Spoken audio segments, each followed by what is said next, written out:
Spencer, who has more with this report. Since the ban on plastic bags took effect on July 1st, residents in Antigua and Barbuda have been packing their groceries in reusable bags at the major supermarkets. But as the Chief Health Inspector explains, a practice is emerging where consumers have been putting different types of food and non-food items in one bag.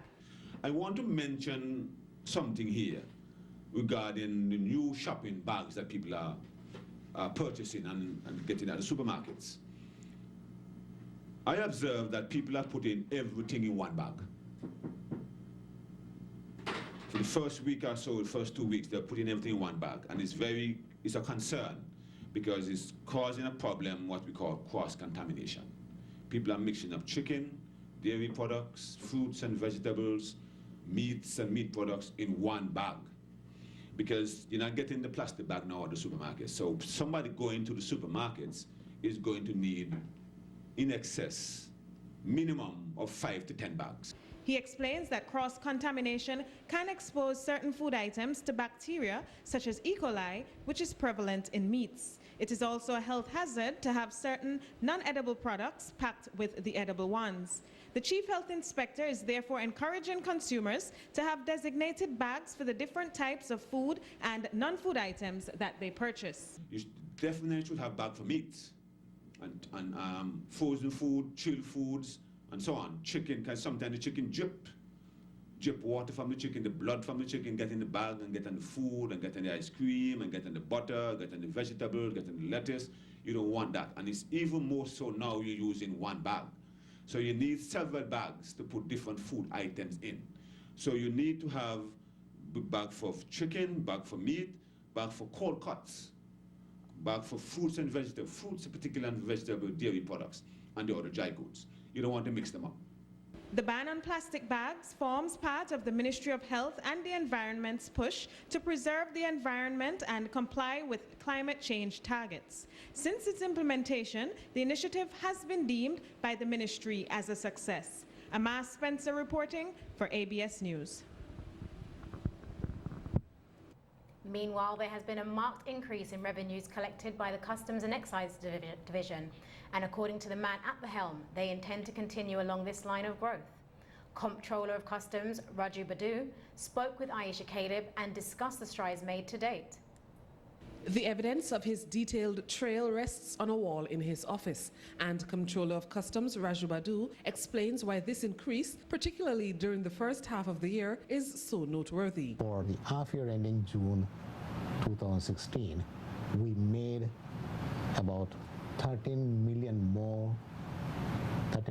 EC dollars more in revenues when compared to the same period in 2015. And this represents about a 7.5% growth in revenues, which is very significant considering the fact the first half is a very lean period for customs revenues, because how we achieved it, we achieved it because the systems we have put in place, are working. What then are some of these systems? Badu expounds. There is increased vigilance and enforcement, and you all will be very happy to know the tax yield for every $100 that is imported is about $35, which is an all-time high. Normally, all over the world, the tax yields on importation is 25 to 27%. It varies. So, revenue-wise, we are doing well, and a lot more work to do. ASICUDA is the acronym for Automated System for Custom Data. With its full implementation, Badu expresses confidence that there will be even more scope for increased revenue returns. With the implementation of ASICUDA World, and we are hoping to really plug many more loopholes and increase the revenue collection while facilitating the trade to the comfort of all the businesses and importers in this country. We don't want to take our foot off the pedal. We want to really press on with whatever the reform programs that have been put in place. There is no substitute for vigilance.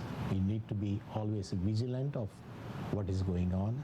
You have to have your eyes open and ears open so that you have a complete understanding of how the trade is going on and who are the actors, who are the risky actors, who are not, so that we can selectively focus on those risky actors. Badu also notes that there might be a lull in revenue generation after the carnival season, as has traditionally been the case. He adds, though, that this will only run until about October, after which time will usher in both the holiday season and the division's busiest time of the year. This is Aisha Caleb reporting for ABS News. Meanwhile, there might be another reason for the increase in revenue collection. Late last year, the Customs and Excise Division made a drastic move to clamp down on shortcuts where courier persons and mailbox operators are concerned. The aim was to curb instances of them bypassing regulatory fees to clear online purchases. Comptroller of Customs Rajah Badu gives us an update. We have streamlined the whole process.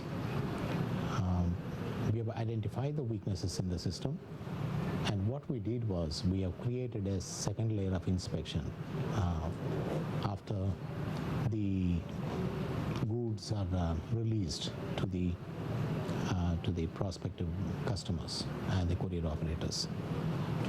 That particular inspection is done at the headquarters office, and there is a specialized unit consisting of about 3 officers. The officers are responsible for retrieving the documents from the various transit sheds, analyzing and examining the shipping documents, and determining whether the duties that are due are paid in full. This department is the post-clearance audit unit, where Greg Ledoux is the supervisor. Our department, as was forementioned, is charged with the responsibility of assessing the declarations that have been made and to ensure that there is compliance with the system that we have set in place. We have the Customs Management app that takes precedence as it relates to importation of goods and any fines and penalties that would be associated with the breach of the importations. There are fees as much as, in some cases, $20,000, as well as there are fines and confinement that could be assessed from it as well. As it stands, all courier services coming to take out items at Customs would need to have the original purchase receipt to clear the goods. If it is found that any of the figures have been falsified, the difference would be collected and penalties imposed. Now to a developing story at this hour. The police have questioned the owner of the Toyota Platts motor vehicle, which was seen in a cell phone video transporting what appeared to be a lifeless body. Now, investigators have confirmed that the owner of the car was not the one driving it at the time of the recording, but the owner was questioned as part of the intensifying investigation and subsequently released. Meanwhile, lawmen say they found the car abandoned